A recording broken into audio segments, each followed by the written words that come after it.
നമസ്കാരം, BMC news live കൊച്ചിയിലേക്ക് സ്വാഗതം. ഈ വാർത്തകൾ നിങ്ങൾക്കായി അവതരിപ്പിക്കുന്നത് Cochin Kalabhavan Angamaly franchise, powered by ഹീലക് Thottakattukara, Josh mall Mookkannoor, cleanser, BMC film production and Nazrath Vilas.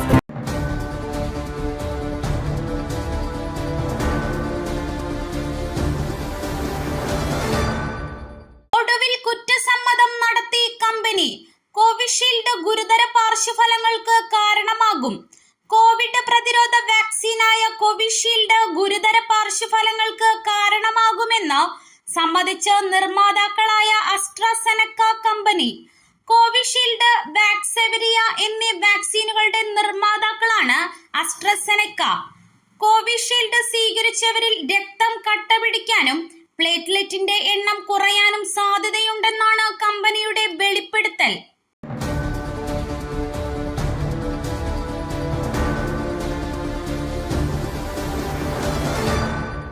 വെളിപ്പെടുത്തലുകളിൽ വെട്ടിലാകുമോ? Shobha സുരേന്ദ്രനെതിരെ നടപടിക്ക് സാധ്യത. നേതൃത്വത്തെ വിവരമറിയിച്ച് ജാവദേക്കർ. EP ജയരാജൻ, പ്രകാശ് ജാവദേക്കർ കൂടിക്കാഴ്ചയുമായി ബന്ധപ്പെട്ട വെളിപ്പെടുത്തലുകളിൽ BJP സംസ്ഥാന അധ്യക്ഷൻ ശോഭാ സുരേന്ദ്രനെതിരെ BJP ദേശീയ നേതൃത്വം നടപടിയെടുക്കാൻ സാധ്യത. പ്രകാശ് ജാവദേക്കർ BJP ദേശീയ നേതൃത്വത്തെ സമീപിച്ചു കഴിഞ്ഞു. രഹസ്യ ചർച്ചകളെ പറ്റി പുറത്തു പറയുന്നത് തുടർന്നുള്ള ചർച്ചകളെ ബാധിക്കുമെന്നാണ് വിലയിരുത്തൽ.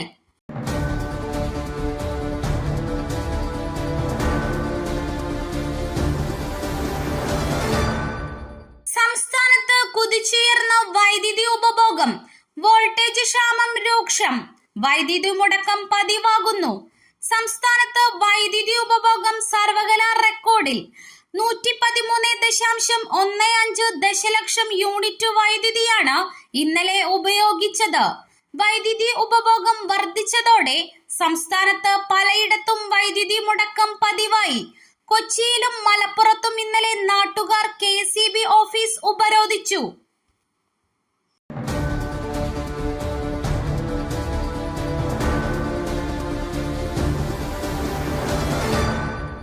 ശോഭാ സുരേന്ദ്രൻ തട്ടിപ്പുകാരി. താനുമായുള്ള EP-യുടെ ബന്ധം അവസാനിപ്പിക്കാൻ പറ്റില്ല. TG നന്ദകുമാർ. EP ജയരാജൻ, പ്രകാശ് ജാവദേക്കർ കൂടിക്കാഴ്ചയിൽ ആരോപണ പ്രത്യാരോപണങ്ങൾ തുടരുന്നു.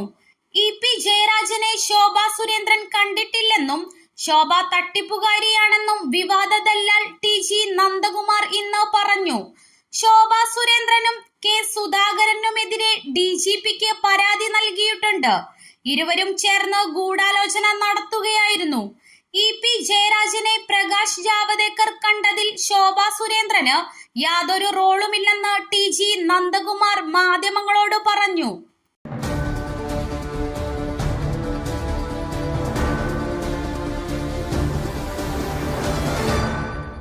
അബ്ദുറഹീമിന്റെ മോചനത്തിനായുള്ള ശ്രമങ്ങൾ പുരോഗമിക്കുന്നു. മോചനദ്രവ്യം ഇന്ത്യൻ എംബസി മുഖേന കൈമാറും. സൗദി അറേബ്യയിലെ റിയാദിൽ ജയിലിൽ കഴിയുന്ന കോഴിക്കോട് സ്വദേശി അബ്ദുറഹീമിന്റെ മോചനത്തിനായുള്ള ശ്രമങ്ങൾ പുരോഗമിക്കുന്നു. നാട്ടിൽ നിന്ന് സ്വരൂപിച്ച 34 കോടി രൂപ സൗദിയിൽ ഉടൻ തന്നെ എത്തിക്കും. ഇന്ത്യൻ എംബസി മുഖേനയാണ് തുകയെത്തിക്കുക. 1 മാസത്തിനുള്ളിൽ തന്നെ അബ്ദുറഹീമിന്റെ മോചനത്തിന് വഴിയൊരുങ്ങുമെന്ന പ്രതീക്ഷയിലാണ് നിയമസഹായ സമിതി.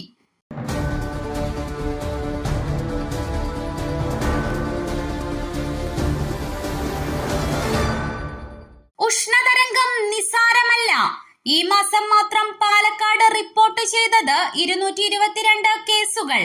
ഉഷ്ണതരംഗത്തെ ഗൗരവത്തിൽ കാണണമെന്ന് പാലക്കാട് DMO ഡോക്ടർ KR വിദ്യ. ഉഷ്ണതരംഗം നിസാരമല്ല. ഏപ്രിൽ 1 മുതൽ ഇതുവരെ 222 കേസുകളാണ് ജില്ലയിൽ മാത്രം റിപ്പോർട്ട് ചെയ്തത്. പകൽ സമയങ്ങളിൽ പുറത്തിറങ്ങുന്നത് ഒഴിവാക്കുകയെന്നതാണ് പ്രധാന പ്രതിരോധ മാർഗം. പകൽ സമയങ്ങളിൽ ജോലി ചെയ്യുന്നവർ സൂര്യാഘാതമേൽക്കാനുള്ള സാധ്യതകൾ ഇല്ലാതാക്കണമെന്നും ബൈക്ക് യാത്രയ്ക്ക് നിയന്ത്രണം ഏർപ്പെടുത്തേണ്ട സാഹചര്യം നിലവിലില്ലെന്നും DMO.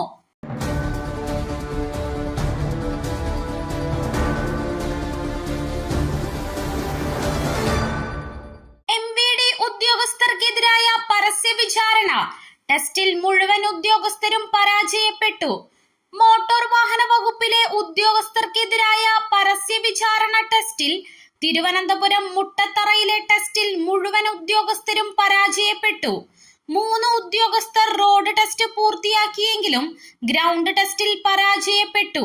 ഉദ്യോഗസ്ഥർക്കെതിരെ നടപടി ഉറപ്പെന്ന് ഗതാഗത മന്ത്രിയുടെ ഓഫീസ് അറിയിച്ചു. 15 മോട്ടോർ വെഹിക്കിൾ ഇൻസ്പെക്ടർമാരെയാണ് വിളിച്ചുവരുത്തി ടെസ്റ്റ് നടത്തിയത്.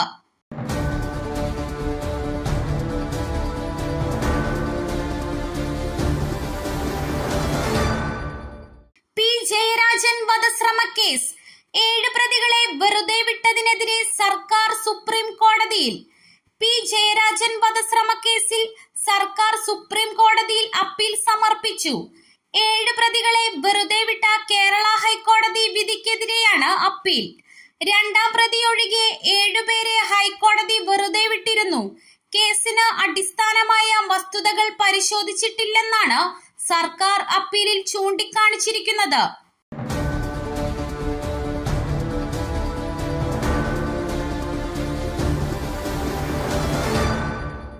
പാലക്കാട് ബാൻഡ് മേളം അവതരിപ്പിക്കുന്നതിനിടെ ബ്യൂഗിൽ കലാകാരൻ കുഴഞ്ഞു വീണ് മരിച്ചു. പാലക്കാട് വടക്കാഞ്ചേരിയിൽ ബ്യൂഗിൽ കലാകാരൻ കുഴഞ്ഞു വീണ് മരിച്ചു. കോട്ടയം വാഴൂർ സ്വദേശി സിജു തോമസ് ആണ് മരിച്ചത്. പുതുക്കോട് നേർച്ചയ്ക്കിടെയാണ് സംഭവം. ബാൻഡ് മേളം അവതരിപ്പിക്കുന്നതിനിടെ കുഴഞ്ഞു വീഴുകയായിരുന്നു. പോലീസ് നടപടിക്രമങ്ങൾ പുരോഗമിക്കുകയാണ്.